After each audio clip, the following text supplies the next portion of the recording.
Pada zaman dahulu, di sebuah daerah bernama Pantai Air Manis yang berada di Padang, Sumatera Barat, hiduplah seorang janda. Ia memiliki seorang anak laki-laki yang bernama Malin Kundang.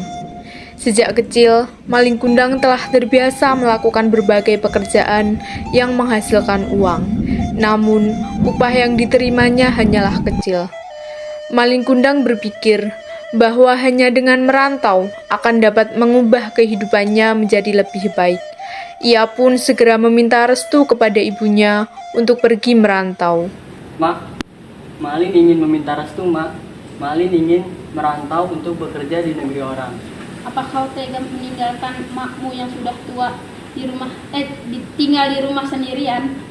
Sebenarnya Malin tak tega, Mak. Tetapi Malin ingin mengubah nasib keluarga kita menjadi warga yang kaya. Baiklah Lin, jika itu memang keputusanmu, Mak akan memberimu restu dan doa Mak nyertaimu. Jangan lupa pulang ya nak. Iya, Mak, doakan Malin supaya Malin selamat sampai tujuan. Akhirnya, Malin pun diberi restu oleh ibunya untuk pergi merantau. Di tempat ia merantau, Malin mengagumi seorang gadis cantik yang bernama Nur. Nur adalah anak seorang saudagar kaya dan ternyata Nur juga menyukai Malin. Singkat cerita, akhirnya mereka berdua menikah. Di suatu ketika, Nur bertanya kepada Malin tentang rencana pulang kampung untuk liburan kali ini. Lalu, Malin pun bertanya, kampung siapa yang akan kita kunjungi? Istriku, kemana kita akan pergi? Ya pasti bukan kampungku lah. Kamu tahu kampungku kan? Ya di sini kampungku. Aku lahir di sini, dibesarkan di sini. Lalu, kemana kita akan pergi? Aku ingin ke kampungmu. Apa? Buat apa kita liburan ke sana? Ya aku ingin bertemu ibumu. Sudah, ku katakan berkali-kali, ibuku itu sudah tiada. Sudah kalau begitu, aku ingin melihat rumah masa kecilmu. Tidak usah lah, lebih baik kita diam di rumah saja. Ya pokoknya aku mau ke kampung halaman. Astaga Nur, liburan kok ke kampung? Liburan tuh keluar negeri. Ya aku pengen keliling Nusantara dan yang pertama kali kita kunjungi adalah kampung halaman. Kenapa harus kampungku? Ya kamu pernah berkata kalau kampung halamanmu itu sangat indah. Setelah bertengkar cukup lama, akhirnya Malin pun menyetujui permintaan istrinya. Mereka akan berangkat ke kampung halaman menggunakan kapal. Pada saat itu, Ibu Malin sedang memikirkan anaknya yang sudah berjanji untuk pulang ke kampung halaman setelah mendapatkan pekerjaan di negeri orang.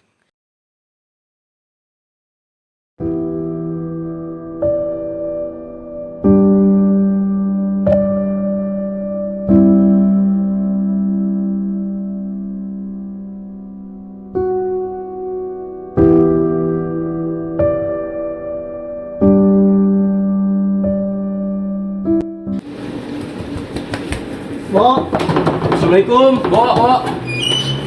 Waalaikumsalam, ada apa? Bo, Malin sudah kembali. Iya, Bo, Malin sudah kembali dari rantauannya. Malin datang menggunakan kapal, anakmu sudah sukses, Bo. Apakah yang kamu katakan itu benar? Benar, Bo, kami tidak berbohong, kami melihatnya. Ayo Mbok, tunggu apa lagi? Ayo, Bo, kita ke sana. Begitu terkejutnya Ibu Malin ketika melihat sebuah kapal yang sangat besar berada di tepi yang di dalamnya terdapat Malin Kundang bersama istrinya. Setelah turun dari kapal, Ibu Malin pun langsung menghampirinya.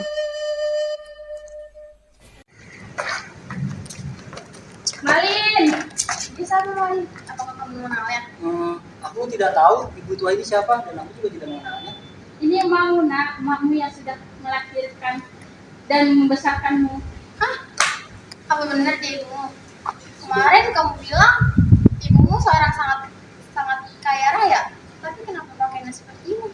Sudah aku katakan berkali-kali, ibu itu sudah meninggal dan mungkin dia hanya mengaku-ngaku saja. Kamu bicara apa nak? Kalau memang ibuku masih ada, tidak mungkin seperti ini rupanya. Kamu menunggu tapi tidak ada satu kapal pun yang berlabuh. Kamu sudah kembali.